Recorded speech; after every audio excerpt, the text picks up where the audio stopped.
감사 주일을 지나고 한 주간의 삶이 지났습니다. 여러분 어떻게 계속해서 감사가 유지되고 계십니까?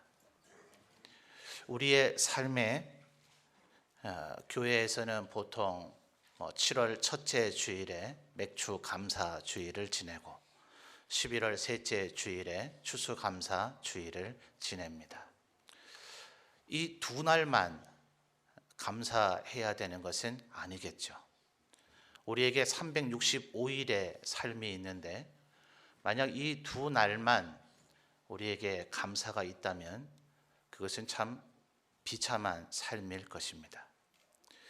그런데 지난 주일을 지나고 이 한 주간의 삶을 지나면서 이 목사한테는 꽤 많은 얘기들이 이렇게 들려옵니다.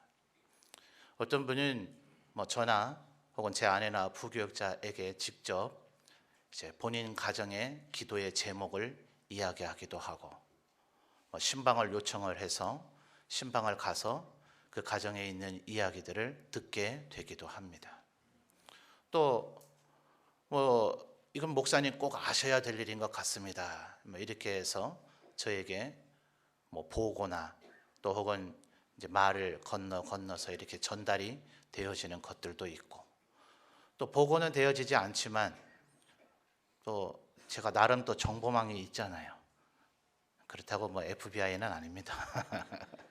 이 바람 따라 이렇게 물결 따라 들려오는 얘기들이 있어서 제 마음도 참 힘들어지기도 하고, 이 성도의 삶에 과연 감사가 있을 수 있을까? 이런 이제 안타까움과 애달픔, 이제 눈물이 앞을 가리게 되는 거죠. 또 어떤 경우에는 지난 주일 감사 주일 예배를 드리면서 여러분이 이 자리에 앉아서는 감사를 했을런지 모릅니다. 근데 그 감사가 과연 일주일 동안 삶을 지나면서라도 유지가 되어지더냐 하는 거예요. 여러분, 목사가 묻는 말에 아멘 하고서 화답하는 게 굉장히 좋은 일이긴 하지만 절대로 무의미하게 상투적으로 하지 마십시오. 저는 여러분에게 아멘을 억지로 유도하고 싶은 마음은 없습니다. 다만 여러분의 입술이 너무나 열리지 않기 때문에 아멘하여 하나님 앞에 영광 돌리라 하는 그 말씀을 왜 우리 성도들은 마음껏 표현하지 못할까 싶어서 여러분의 마음을 열어드리려고 하는 것뿐이지, 제 말투에 따라서 목사님이 지금 요 타이밍에는 아멘 하길 원하는 게 아닐까? 이때쯤에는 아멘 해줘야 그래도 교회 좀 다닌 사람으로 인정되지 않을까 싶어서 아멘 하는 그런 어리석은 일은 절대로 하지 마십시오. 여러분, 지금 제가 왜 이 질문을 드리냐 하면 여러분에게 진지하게 한번 생각을 해보시라 하는 거예요. 지난 주일 감사 주일 예배를 드리고 나서 일주일의 삶을 지났는데 여전히 내 마음속에 감사가 흘러 넘치고 있는가?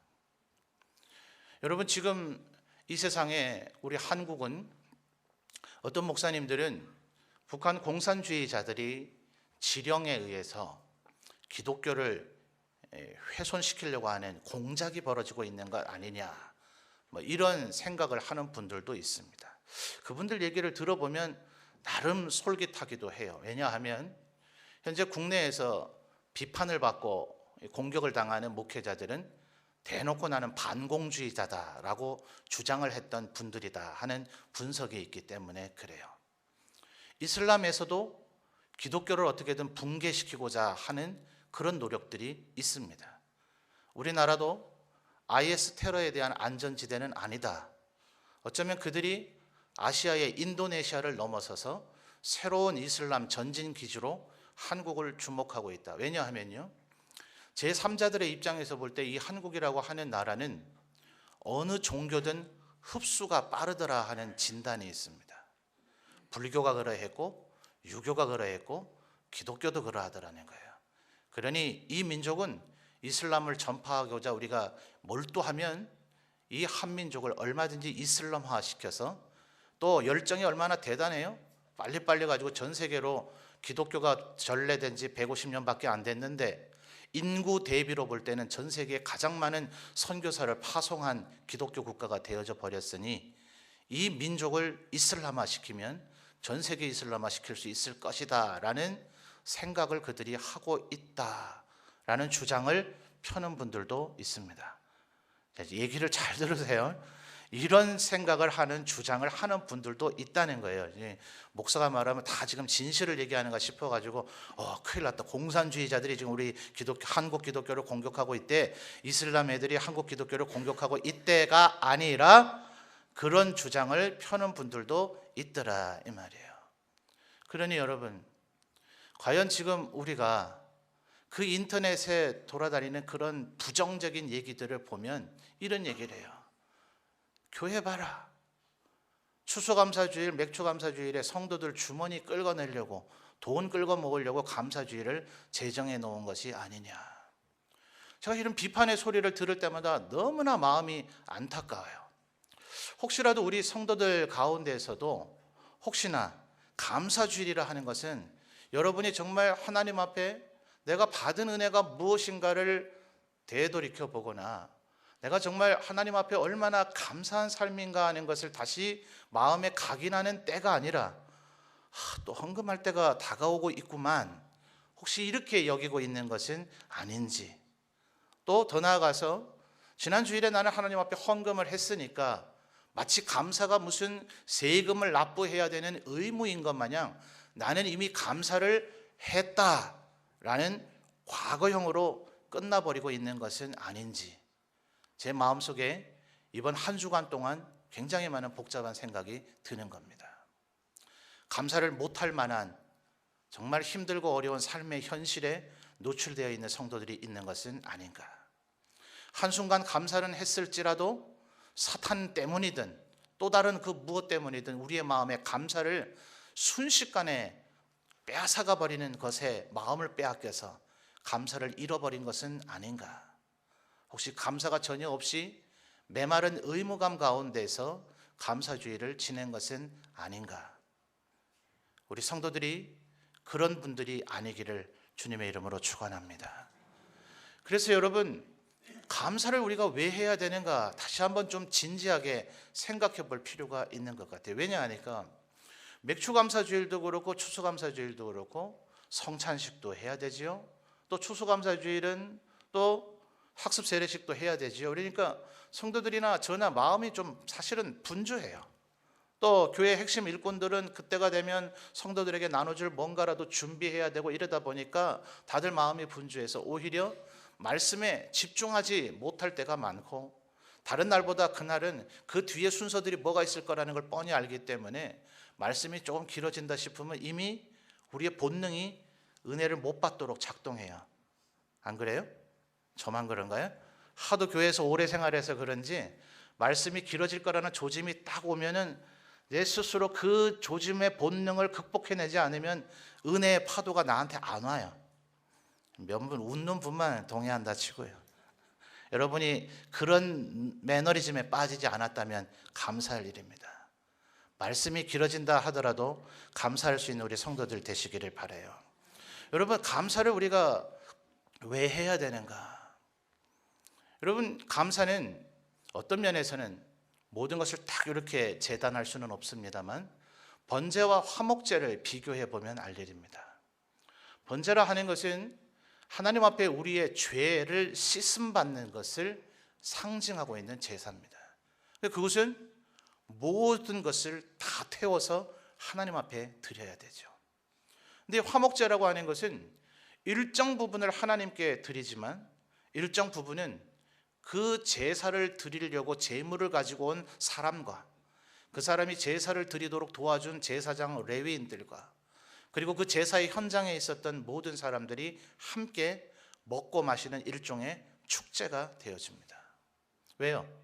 나한테 감사가 넘치니까요. 이게 감사의 본질이다 하는 거예요. 그러니 하나님께서 무슨 너무나 가난한 분이어서 너무나 돈이 없어서 여러분에게 그것을 요구하는 것이 아니라 진심 어린 마음, 의무적으로 드리는 것이 아니라 억지로 드리는 것이 아니라 그 헌금을 드리면 그게 감사가 되었다는 것이 아니라 감사하기 때문에 헌금하는 일이 일어나야 되지, 감사를 헌금으로 표현하려고 하면 그것은 대단히 어리석은 행동입니다. 감사가 없는 가운데서 헌금을 드렸다 한들 여러분의 가족에게서는 칭찬을 받을는지 모르고 성도들에게서는 칭찬을 받을는지 모르지만 하나님 앞에서는 조금도 칭찬을 얻지 못할 것입니다.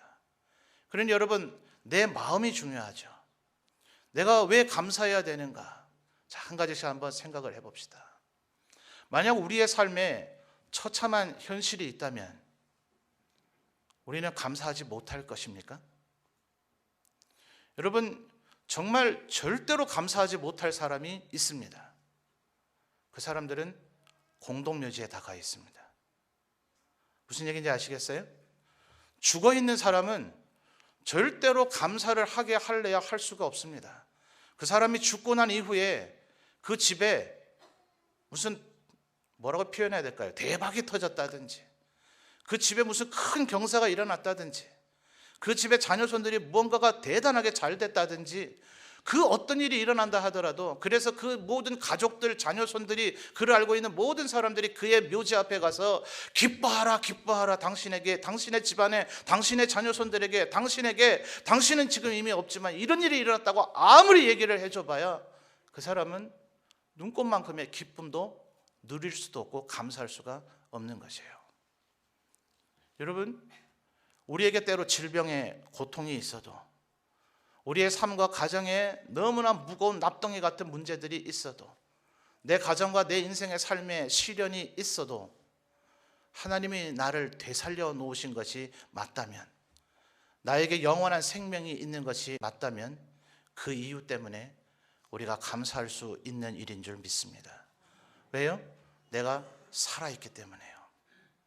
이 삶은 지금 여러분이 흔히 우리가 생각하는 바람 앞에 등불과 같은 우리의 육신의 그 생명을 얘기하고 있는 것이 아닙니다. 우리의 삶의 기쁨과 감사의 근거를 내 육신의 건강과 육신의 생명의 근거를 두고 있다면 감사할 수 있는 사람이 누가 있어요? 감기 조금만 걸려도 내 생명 곧 죽을 것 같지 않습니까? 저만 그래요? 너무 막내라서 엄살이 심해가지고 감기 정도의 죽음을 벌써 연상하는 거예요? 여러분은 그 정도 가지고는 절대로 연상을 안 해요? 아니에요. 사람이 손가락 하나 아프든 발가락 하나 아프든 우리 입에서 흔히 그래서 나오는 말이 뭐예요? 아파서 다시 침이 떼시네. 아파서 죽겠다는 말이 나오는 이유는 그것이 바로 죽음의 고통과 연결될 것이기 때문에 그래요. 그러니 여러분, 내 육신의 삶의 건강, 그것이 우리의 감사의 잣대나 표준 기준이 되면 우리는 절대로 감사할 수가 없습니다. 우리는 오늘 이 세상의 삶을 마감한다 하더라도 죽어 없어져 소멸될 존재가 아니라 영원토록 살 존재인 줄 믿습니다. 그분이 우리를 살려내셨어요. 내 힘으로 그것을 살아낸 것이 아니라, 내 힘으로서 영원한 생명을 얻어낸 것이 아니라, 도저히 나는 영원히 살 만한 가치가 없는 존재였지만 그분이 나에게 그저 무상으로 그것을 준 것이 아니라 그분이 십자가의 모진 고통 보혈을 흘려 나 대신 죽으심으로 나에게 그 은혜를 선물로 주셨어요. 이 사실을 망각하지 않는다면 오늘 나에게 욥과 같이 온 가족이 다 죽었고 모든 재산이 다 강탈을 당했고 온몸에는 차라리 죽는 것이 더 나을 것 같은 고통이 엄습해 있다 하더라도 하나님 앞에 감사할 수 있는 능력이 그 가운데서 생겨나는 줄 믿습니다. 여러분, 왜 이렇게 감사를, 제가 지금 목사가 여러분에게 제발 감사하십시오, 감사해야 됩니다 라고 여러분을 마치 강요하고 있는 것 같지 않습니까? 아니, 목사님, 내가 감사를 하든 말든, 감사를 못하든 그냥 가만 내버려 두세요. 그렇게 나에게 지금 막 논증적으로 논리적으로 막 설명하고 이해시켜서 나를 감사하는 사람으로 만들려고 하지 마세요. 혹시 그런 생각이 들진 않아요? 아니요, 제가 지금 그러고 있어요. 여러분에게 어떻게든 이해를 시켜서라도 제발 그 어떠한 상황 가운데서도 감사할 수 있는 사람을 만들어 드리고 싶어요. 왜냐하면 그래야 여러분의 그 삶의 문제가 바뀌기 때문에 그래요. 내가 지금 아파서 죽겠어요. 그러니까 감사 안 해요. 아, 죽겠다, 정말 죽겠다, 미치겠다, 환장하겠다 이러고 있으면 나아요? 그러고 있어서 날 것 같으면, 그래서 문제가 해결될 것 같으면 그냥 제가 놔두릴게요. 건드리지 않을게요. 여러분이 어떠한 마음을 먹고 살든, 오늘은 감사하고 내일은 원망하고, 오늘은 감사하고 내일은 또 그것을 상실해버린다 하더라도, 인간이라면 누구든지 감사하든 불평하든 원망하든 그러고 살 것이니까 그냥 내버려 드릴게요. 아니요, 하나님은 절대로 우리가 그렇게 살기를 원치 않으신다고요. 한번 따라 합시다. 항상 기뻐하라. 쉬지 말고 기도하라. 범사에 감사하라. 뭐라고 지금 얘기했습니까? 하나님의 명령입니다. 제발 기뻐해 줄래? 제발 기도해 줄래? 제발 감사해 줄래가 아니라 기뻐하라, 기도하라, 감사하라. 주님의, 저가 여러분에게 지금 시도하는 것처럼 논증이나 설득 정도가 아니라 명령입니다. 그런데 주님 왜 이렇게 명령할까요? 그 뒤에 이어지는 성경 말씀은 이것이 너희를 향한 하나님 아버지의 뜻이니라. 하나님은 우리들이 감사하며 살기를 원하십니다. 우리가 기뻐하며 살기를 원하십니다. 우리의 삶에 있는 그런 문제 때문에 우리가 거기에 사로잡혀 가지고, 또 혹은 주로 죄책감이 우리의 발목을 잡습니다. 범죄에 실제로 노출된 이들도 있습니다. 범죄에 쓰러진 이들도 있습니다. 죄의 유혹에 넘어진 이들도 있습니다. 범죄 때문에 피해를 입은 이들도 있습니다. 그것 때문에 분노하고 있는 이들도 있습니다. 그것 때문에 용서하지 못하고 있는 이들도 있습니다. 그러나 그 무엇이라 하더라도, 우리의 연약함 때문이든 우리의 범죄 때문이든 분노나 용서하지 못함 때문이든 그 무엇 때문이라도 우리의 마음에 감사가 빼앗기는 것을 하나님은 절대로 원하지 않으십니다. 감사가 상실되면 세상 사람과 우리가 다를 것이 무엇입니까? 우리가 곧 죽을 것 같은 그런 살아있나 죽어있나 헷갈릴 정도의 상태로 천년 만년 산다면 그것이 과연 복입니까? 그것은 재앙일 것이에요.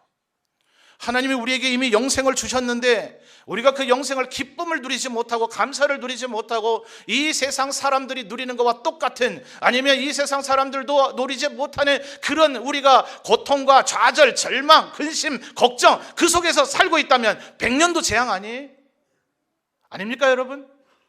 우리가 여전히 근심과 걱정 속에서만 살고 있다면 영원한 축복이 아니라 대단한 저주일 거예요. 그래서 지옥은 저주입니다. 똑같이 영생이 주어져요. 우리에게도 영생이 주어지는 것이 아니라 하나님 앞에 구속받지 못한 자들에게도 영원한 삶이 주어지는데 그곳은 지옥에서의 고통의 삶입니다. 이보다 더한 형벌이 어디 있습니까? 그런데 만약 지금 우리가 감사를 누리고 있지 못하고 살고 있다면, 감사를 빼앗기고 살고 있다면, 전혀 감사할 용기조차 우리의 마음속에 없다면 그것은 예수를 믿고 있는데도 불구하고 지옥의 삶을 살고 있는 것과 다를 바가 없다 이 말입니다.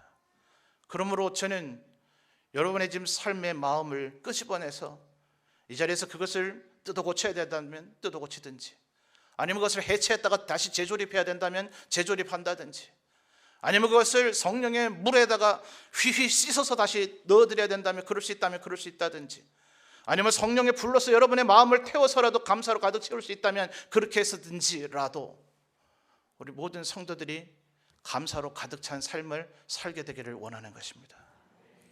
감사주일 한 번만 감사하는 것이 아니라, 예배 시간 한 번만 감사드리는 것이 아니라 여러분의 일상의 삶 전체가, 여러분의 삶에 오늘 비록 질병도 있고 근심 걱정도 있고 마음의 아픔이 있고 많은 어려움이 있다 하더라도 여러분의 삶에 감사가 넘칠 수 있게 되기를, 아니 감사가 넘칠 수 있는 길이 있다는 것을 오늘 여러분이 알았으면 좋겠습니다. 여러분, 오늘 우리가 읽은 말씀을 한번 주목해 보십시오. 다시 한번 여러분이 한번 읽어 주십시오. 시편 50편 23절입니다. 시작.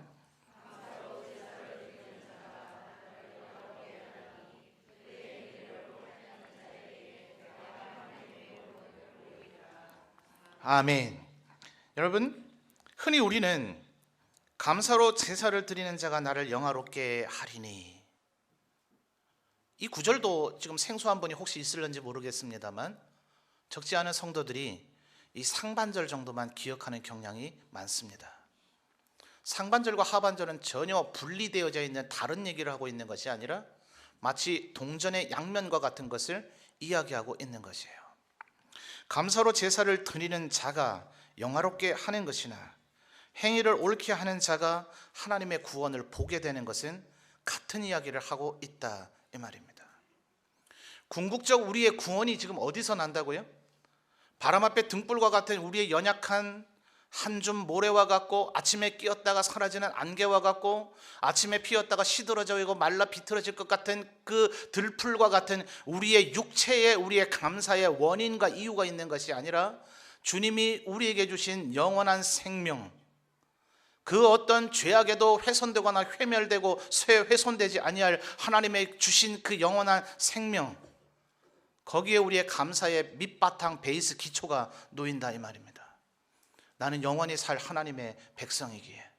그런데 그것을 성경에서는 흔히 구원이라고 얘기하는데, 그 구원이 시편 50편 23절에서는 무엇을 통해 이루어진다고 얘기하고 있다고요? 행위를 옳게 하는 자에게 내가 하나님의 구원을 보이리라. 그러니 여러분, 감사는요, 내 마음이 부드럽고 무슨 온유하고 온화한 그런 마음 상태를 유지하는 것만이 감사가 아닙니다. 누군가에게 친절한 마음을 먹고 누군가에게 뭔가 좋은 것을 해주고자 하는 그 마음을 먹는 것, 우리 흔히 감사하면 그거 생각하지 않습니까? 일그러져 있고 굳어져 있는 일단 얼굴을 좀 피고 말이죠. 누군가에게 내가 물질적인 뭔 주지는 않더라도 최소한 웃음과 미소나 상냥한 말이라도 좀 건네주고 말이죠. 이것을 감사라고들 흔히 연상을 합니다. 그래서 웃고 마음을 즐겁게 하고 기쁘게 하면 나는 감사했다. 얼마나 허상의 기초를 두고 있습니까? 그것은요, 누가 뒤통수 한 대 때려도 사라져요. 여러분이 한번 지금 미소를 싹 2인 1조로 실습을 해볼까요? 한 분은 미소를 짓고 옆에 사람에게 무엇이든 주려고 하는 마음가짐을 먹었는데, 반대 그 뒤쪽에 있는 분이 한번 세게 한번 탁 때리시면 그분이 여전히 웃고 앞에 있는 분에게 여전히 뭔가를 주려고 하는 마음을 먹고 있다면, 죄송하지만 그분은 입원해야 돼요. 그렇죠? 그러니 여러분, 진정한 감사는 감정의 기초를 두고 있는 것이 아닙니다. 여러분, 가혹한 시련의 삶 가운데서도 감사하며 살았던 사람을 한번 소개할까 싶어요. 무수히 많은 실패를 거듭하고 좌절을 경험하고서도 끝내 대통령이 된 사람입니다. 아브라함 링컨이라고 불려지죠. 이 사람은 단순히 수없이 많은 국회의원, 도지사, 상원의원, 하원의원, 하여튼 낙방이 훨씬 더 많아요. 그의 경력과 이력을 보면 뭘 당선을 했다 이게 아니라, 어제 저녁 우리 고 김영삼 대통령께서 돌아가셨다는 얘기가 새벽부터 지금 전파가 되어지고 있던데, 최연소 국회의원 이런 기록 없어요. 링컨에게는 9번이나 국회의원이 됐대더라, 이런 기록 없어요. 야당 당수를 4번이나 하고 여당 총재를 1번 했대더라, 이런 기록 없어요.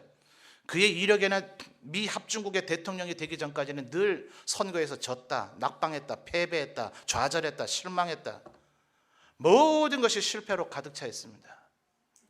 그런데 링컨은 대통령이 됐다, 노예를 해방시켰다. 제발 여러분, 이건 세상 사람들도 다 아는 얘기고 세상 사람들이 주목하고 있는 얘기 아닙니까? 거기에 여러분 현혹되거나 마음을 빼앗기지 마시고, 링컨을 하나님께서 왜 쓰셨는가를 여러분 한번 생각해 보시는 여러분 되시기를 바라요. 링컨이 남북전쟁이 한참일 때 처음에는 남군에게 많이 밀렸습니다. 북군이 이길 거라고 누구도 생각하지 못했습니다. 그럴 때 그의 참모들이 얘기했어요. 하나님이 우리 편 되면 얼마나 좋을까요?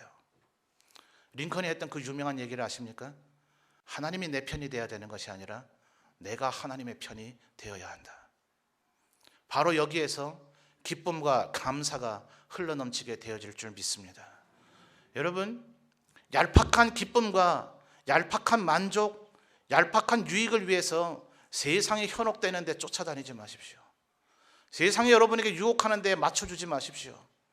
세상 사람들이 이렇게 하면 기쁘대더라, 이렇게 해서 행복하대더라 하는 그것에, 그 장단에 놀아나고 춤추지 마십시오. 그것은 한순간에 사라져버릴 것입니다.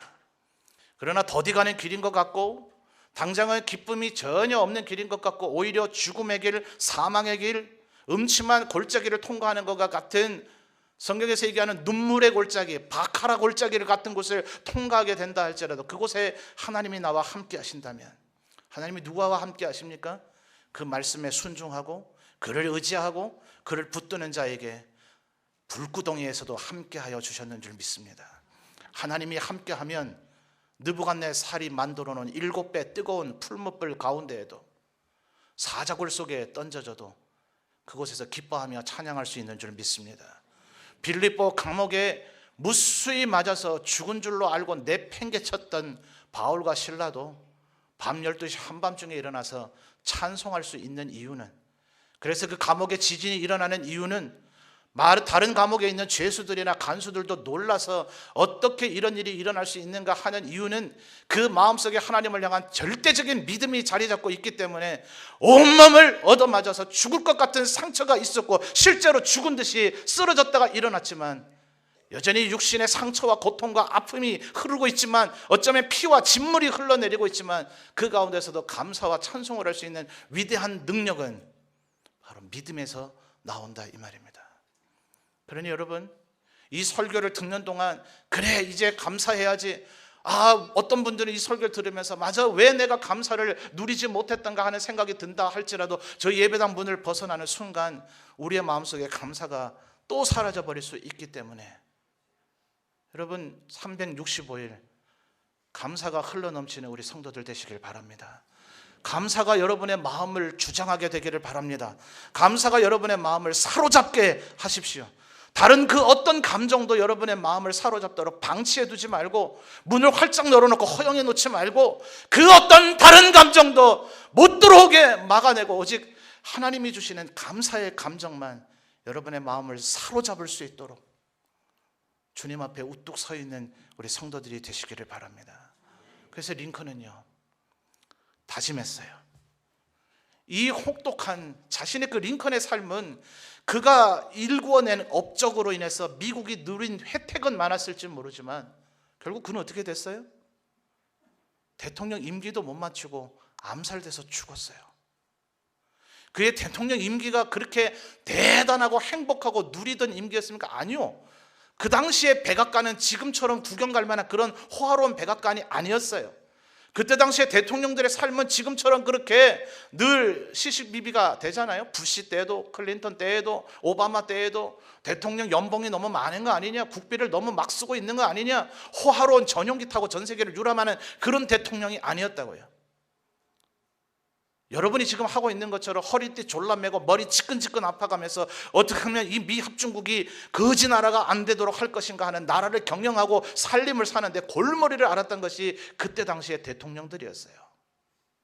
말하자면 링컨의 인생은 태어날 때부터 죽는 순간까지 인간적인 조건, 세상의 조건에 의하면 그는 행복하거나 감사할 수 있는 순간은 제가 볼 때 단 한순간도 없었어요. 여러분, 링컨은 소크라테스의 아내와 더불어서 세계 3대 악처로 유명하지 않습니까? 여러분 처음 들으세요? 그런 아내와 산다면 주님 감사합니다. 저는 그런 아내가 아니어서 참 감사합니다. 바로 앞에 앉아있네요. 링컨의 인생은 절대로 감사할 만한 인생이 아니었어요. 그런데 여러분 링컨이 이런 얘기를 합니다. 자기가 10가지를 다짐했어요. 여러분 메모할 수 있으면 메모하시고 젊은 세대들은 나중에 인터넷에서 찾아보십시오. 나는 주의를 거룩하게 지키며 예배 생활을 힘쓰겠다. 예배하는 가운데 감사가 흘러넘치게 되어질 줄 믿습니다. 진심 어린 예배 말이에요. 억지로 나와 앉아있는 예배 말고요, 딴 생각하고 있는 예배 말고요, 졸고 있는 예배 말고요, 의무적으로 드려지는 예배 말고요, 예배를 구경하는 것 말고요. 그래서 우리 한국 기독교인들은 예배를 본다 하는 표현조차도 거부했습니다. 마치 관람하는 것 같으니까. 예배는 우리의 모든 것을 하나님 앞에 드려지는 것이어야 된다. 예배를 드린다. 예배 본다는 말이 과거에 우리 입에서 많이 회자되긴 했으나 어느 순간 깨달음이 있고 나서는 예배를 본다고 얘기하지 말자, 예배를 드린다라고 얘기하자. 진심 어린 예배 가운데 하나님께서 여러분을 기쁨을, 감사를 흘러 넘치게 하여 주실 줄 믿습니다. 여러분 링컨이 얼마나 바쁠까요? 그는 선거운동을 하기 위해서도 미 전역을 기차로 돌아다녔지 않아요? 그래서 오죽하면 게티스버그라고 하는 곳 그것은 무슨 대단한 연단에서 연설한 것이 아니라 기차역에서 기차가 정착해 있는 가운데서 그 기차 위에서 서서 한 연설이라 하지 않아요? By the people, for the people 뭐 극하는 거 있잖아요. 국민을 위한, 국민에 의한 그 위대한 연설이 그 기차 타고 돌아다니면서 연설을 했다 하지 않습니까? 얼마나 바빴을까요? 여러분 바쁘죠? 근데 링컨이 뭐라고 결심했는지 알아요? 나는 날마다, 언제요? 날마다 말씀을 읽고 묵상하며 실천하겠다. 이 말씀을 읽고 묵상하고 실천하는 그 가운데서 여러분의 마음을 감사로 사로잡게 만드는 하나님의 능력이 나타나게 되어질 줄 믿습니다. 그러니 여러분 환경을 바꾸려고 하지 마세요. 그 환경은 바꿔나 봐야 또다시 요동친다니까요. 그 환경은 그냥 내버려 두고 여러분의 마음을 바꾸세요. 여러분의 마음을 하나님의 은혜로 가득 채우고 하나님의 그 능력이 여러분의 마음을 사로잡게 되어지면 그 어떤 상황이 벌어져도 늘 감사하고 웃을 수 있는 삶. 아니 도대체 그렇게 싱글벙글 웃는 게 그렇게 아니라니까요. 제발 이 원리를 기억하세요. 감사 안 하면 여러분의 삶은 절대로 안 바뀌어요. 그런데 여러분이 감사하면 그 믿음과 그 능력과 그 원천이 여러분의 마음속에 자리 잡고 여러분을 사로잡는 순간, 그때부터 여러분의 인생은 바뀌어질 줄 믿습니다. 하나님의 기적과 능력의 삶이 여러분에게 나타날 줄 믿습니다. 제발 이 목사의 말을 좀 믿어주십시오. 이 말을 믿는 자들이 너무나 적습니다. 얼마나 평범한 얘기입니까? 지금 질질 끌고 목사가 무슨 대단한 얘기할 것처럼 얘기했지만 얼마나 평범한 얘기예요? 무슨 생전 처음 듣는, 교회 수많은 교회를 다녀봤지만 오랜 세월 교회 다녀봤지만 전혀 못 들었던, 오늘 비로소 우리의 일생을 감사로 채울 수 있는 위대한 비밀을 알게 되는구나. 그런 얘기가 지금 나올까요? 2개 얘기했는데 앞으로 남은 8가지 가운데도 그런 게 나올까요? 아니, 우리가 너무나 익숙해 알고 있는 이 얘기지만 우리가 이렇게 살지 않기 때문에 감사는 순간에 스쳐가는 바람밖에 되지 않더라 하는 거예요. 앞으로 뭐 나올 것 같아요? 2가지 했는데 앞으로 뭐 나올까요? 뻔한 얘기 아니에요? 찬송하라, 기도하라, 하나님을 온전히 의지하라, 하나님을 신뢰하라. 그것을 링컨이 다짐했단 말이에요. 그것을 다짐했을 때 링컨은 날마다 행복하고 감사한 삶을 살았다는 거예요. 기도했던 링컨, 백악관을 기도실로 만들었던 링컨, 감사했던 링컨, 링컨에 대한 이런 책들이 얼마나 많은지 여러분 좀 읽어보십시오. 여러분의 삶이 태어날 때부터 죽을 때까지 온실과 같이 아주 평안한 삶이 되기를 바라서, 그러면 내가 감사할 수 있으려니, 지난주에도 말씀드렸죠. 좋은 일, 나쁜 일이 51대 49가 되어야만 감사할 수 있는 게 아니라, 감사 못하는 자는 좋은 일 99%, 안 좋은 일 1%가 있어도 그는 감사를 못해요. 하나님의 마음이 우리를 사로잡을 때, 그의 은혜와 믿음이 우리를 가득 채우고 다스리게 될 때, 우리는 어떠한 상황 가운데서도 감사할 수 있는 사람이 되어질 줄 믿습니다. 우리의 감사는 스쳐 지나가는 바람이 아니라 우리의 인생 전체를 감사로 바꾸고 끝내는 욥과 같이 그의 인생의 모든 영역이 회복되어지게 될 줄 믿습니다. 욥이 만약 감사 안 했다면, 성경의 스토리를 가지고 이렇게 단정짓는 건 위험천만한 일입니다만, 만약 욥이 감사 안 했다면, 불평과 원망으로 가득 채웠다면, 스스로 좌절하고 절망하다가 자결이라도 했다면 욥기는 기록이나 됐겠습니까? 그의 인생이 변화될 수 있겠습니까? 여러분, 다시 한번 말씀드리지만 우리 성도들의 삶과 여러분의 가정, 여러분의 인생에 힘든 일, 어려운 일, 나쁜 일, 고통, 근심 없다는 얘기가 아닙니다. 그것에 지지 마십시오. 그것에 지고 나면 남을 것이 무엇입니까? 하나님이 여러분을 응원하고 있습니다. 하나님이 여러분에게 힘을 주고 계십니다. 하나님이 여러분을 위해서 이미 모든 것을 다 행하셨습니다. 그분의 그 은혜를 사로잡으십시오. 그리고 그 은혜를 힘입어서 여러분의 둘러싸고 있는 여러분의 모든 문제들과 싸워 이기십시오. 질병과도 싸워 이기고 죄와도 싸워 이기고, 이럴 때는 아멘 해야 되는 거예요. 억지로는 하면 안 되지만요. 감동이 안 되면 어쩔 수 없고요. 싸워 이기는 우리 성도들 되시기를 바랍니다. 하나님의 은혜가 여러분에게 늘 함께 할 것입니다. 주님은 오늘도 여러분에게 은혜 주기를 기뻐하고 계시고 은혜 받을 자들을 찾고 계십니다. 누가 전심으로 하나님을 예배할 것입니까? 누가 하나님 앞에 꿇어 엎드려 기도할 것입니까? 누가 그분의 말씀을 눈물을 읽으며 그 말씀에 복종하겠다고 다짐하고 결단하고 일어서겠습니까? 하나님께서 그 사람의 인생을 송두리째 바꿔주실 줄 믿습니다. 우리 점촌제일교회 모든 성도들이 그저 스쳐 지나가는 감사를 어쩌다 한번 하는 이들이 아니라 항상 기뻐하고 쉬지 말고 기도하고 범사에 감사하는 성도들이 되시기를 주님의 이름으로 축원합니다. 기도드리겠습니다.